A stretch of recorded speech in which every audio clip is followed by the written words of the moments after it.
तो चलिए दोस्तों शुरू करते हैं। डोगा की कॉमिक्स मरेंगे डोगा के दुश्मन का दूसरा और अंतिम भाग। हाँ हाँ, छोड़ देंगे, चारों को छोड़ देंगे जहन्नुम के मेन गेट तक। उधर डोगा लकी की कहानी सुनने लेकर भारत प्रिंटर्स की बिल्डिंग में जा रहा था कि डोगा रुको, वह देखो। ओह, डोगा ने गौर से देखा। यह तो वही है जिनकी मुझे तलाश थी। बीच में शोला का साथी और साथ में है शायद अपहरण करने वाले वही हमलावर जिन्होंने धोखे से वार करके मुझे बेहोश कर दिया था। यह है वह कूड़ा घर जहां प्रूफ के टुकड़े छाटकर उन्हें जोड़कर हम प्रश्न पत्र तैयार करते हैं। इसके ठीक सामने वह प्रिंटिंग प्रेस है। और ये मत भूलो कि तुम्हारे सिरों के ठीक ऊपर डोगा है, जिसके चेहरे पर तुम जैसे अपराधियों ने अपराध का दाग छोड़ने में कोई कसर नहीं बचा रखी थी। डेजी, बाप रे, डोगा भागो वरना ये बहुत मारेगा। एक ही वार से दोनों बेहोश हो गए। डोगा की मार के खौफ से डेजी कूड़े के ढेर में ही घुस गया। डोगा ने पहले हमारा धंधा बंद किया, अब जरूर हमें बंद करवा देगा। अपने हथियार मुझे सौंपकर फिर कभी अपराध न करने का मुझे वचन देकर तुमने मुझे धोखा दिया।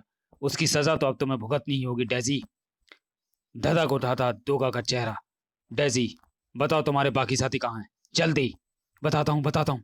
अपना पैर ढीला करो प्लीज, मेरी सांस रुक गई तो मैं मर जाऊंगा। सुलेमान को बेसब्री से चिक्का के मैसेज की प्रतीक्षा थी। अब तुम तीनों के दुख की कड़ियां खत्म होने को हैं। जैसे ही चिक्का का टेलीफोन आएगा कि कूड़ा घर मिल गया, जलाल उस तरह से तुम्हें हलाल कर देगा। इसे हलाल करने में बहुत मजा आता है। किसी सनकी पीर ने इसे बता रखा है कि यदि ये 100 इंसानों को हलाल कर दे तो इसकी पीठ का दर्द ठीक हो जाएगा।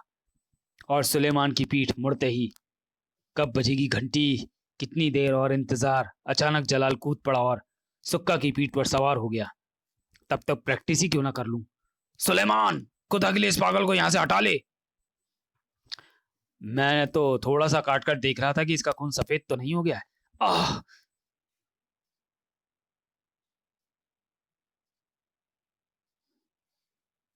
चिल्ला मत। जब मैं हलाल करूंगा तब गर्दन सामने की ओर से काटूंगा। धीरे धीरे मेरी पीठ का दर्द ठीक हो जाएगा। तभी सुलेमान चीखा। मैंने तुझसे साफ कहा था कि टेलीफोन के आने के बाद ही। तभी फोन घनघना उठा। जलाल हट जा। Line clear.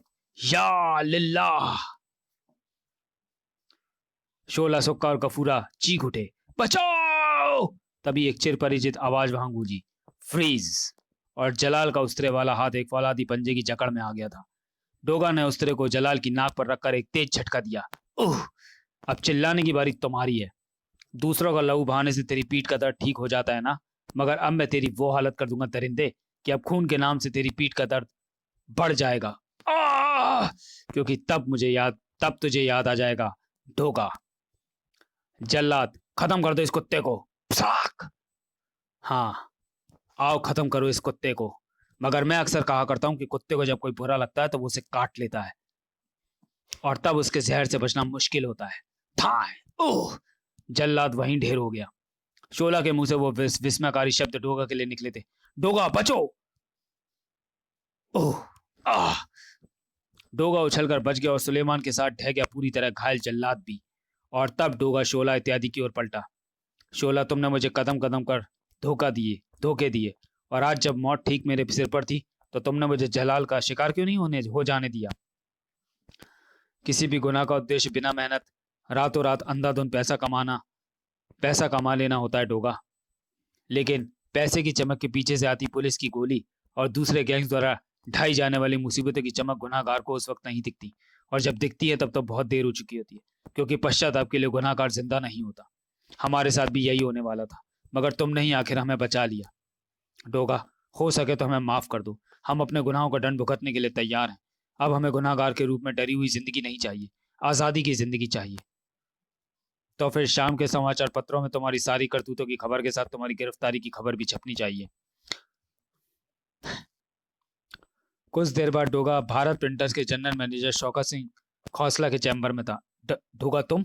हाँ, मैं जिंदा हूँ, और कैसे जिंदा हूँ ये सब शाम के अखबारों में पढ़ लेना। फिलहाल वो सुनो जिसके लिए मैं यहाँ आया हूँ। सरदार जी, आपको पता है कि आप लोगों के कारण छात्रों का जीवन तबाह हो रहा है, क्योंकि यहाँ से हायर सेकेंडरी बोर्ड परीक्षा के सारे पेपर लीक हो रहे हैं। जनरल मैनेजर ने कड़ा विरोध किया। हम 20 साल से प्रश्न पत्र छाप रहे हैं, लेकिन ऐसा कभी नहीं हुआ। मेरा प्रेस प्रश्न पत्र वो केवल गुप्त दस्तावेज छापता है। मेरा कोई कर्मचारी ऐसा नीच काम नहीं करेगा। डोगा, तुम एक झूठा इल्जाम लगा रहे हो। तुम मेरे साथ नीचे अपनी प्रेस में चलोगे? इसका कारण आपकी प्रेस में हो रही लापरवाही है। कुछ क्षणों बाद ही वे प्रिंटिंग हॉल में थे। ये देखो, जब प्रश्न पत्र छपने के लिए प्लेट तैयार होकर मशीन पर चढ़ती है तो मशीन मैन 3-4 फर्मे प्रूफ वाले घटिया कागज पर ट्रायल छपाई कर देखता है कि प्लेट ठीक बनी है या नहीं और मशीन में स्याही ठीक लगी है कि नहीं। वही ट्रायल छपाई वाले कागज आपके कर्मचारी फाड़कर या गोला बनाकर लापरवाही के साथ कूड़े में फेंकते हैं। बाहर अपराधी तत्व कूड़े से वो गोला या टुकड़े छाट कर पूरे पेपर जान लेते हैं और पेपर लीक हो जाता है, समझे? जनरल मैनेजर ने डस्टबिन में से रद्दी कागज का एक टुकड़ा उठाकर देखा। ओह गॉड, हमने तो ये सोचा ही नहीं था कि ऐसा भी हो सकता है। ये रद्दी तो जलाई जानी चाहिए थी। डोगा, अब क्या होगा? हमारी इस लापरवाही से मेरा प्रेस बदनाम हो जाएगा, बरसों की साग मिट्टी में मिल जाएगी।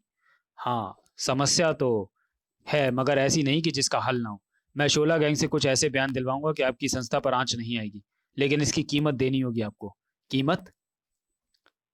प्रेस, जरा बाहर चलिए। मिस्टर खोसला, मिस्टर खोसला, ये दो कूड़े से कागज बीनने वाले यतीम बच्चे हैं। इनके बालिग हो जाने तक इनकी शिक्षा व इनकी जिम्मेदारी मैं आपको सौंपना चाहता हूँ। Mister Doga, I promise you, आप 10 वर्ष बाद यहाँ तशरीफ लाइए। ये बच्चे आपको कहीं उच्च पद पर काम करते मिलेंगे। मिलाइए हाथ। इधर जिम में। अदरक चाचा, आज क्या हमें बिना कोच के ही प्रैक्टिस करनी होगी? और तभी गूंज उठी वह प्यारी सी मधुर आवाज। कौन कहता है? आपका कोच हाजिर है। सूरज। अदरक चाचा के मुर्दों से हो गए जिस्म में जैसे जान वापस लौट आई थी। आंसू पहुंचिए अदरक चाचा, प्यार दीजिए, मगर किसी को इतना प्यार भी मत दीजिए कि उसके खो जाने पर खुद को जिंदा रखना भी मुश्किल हो जाए। सूरज, कहाँ थे तुम? ये देखो, हद हो गई। छात्रों के माता पिता ने डोगा का अभिवादन किया है। यह डोगा बड़ा चालाक है। फिर सबको मूर्ख बना दिया और उसकी इस तिलमिलाट पर सूरज और अदरक चाचा केवल मुस्कुरा कर रह गए थे। समाप्त। तो चलिए दोस्तों, वीडियो को यही समाप्त करते हैं और मिलते हैं डोगा की अगली कॉमिक्स डेडलाइन में। तब तक के लिए धन्यवाद।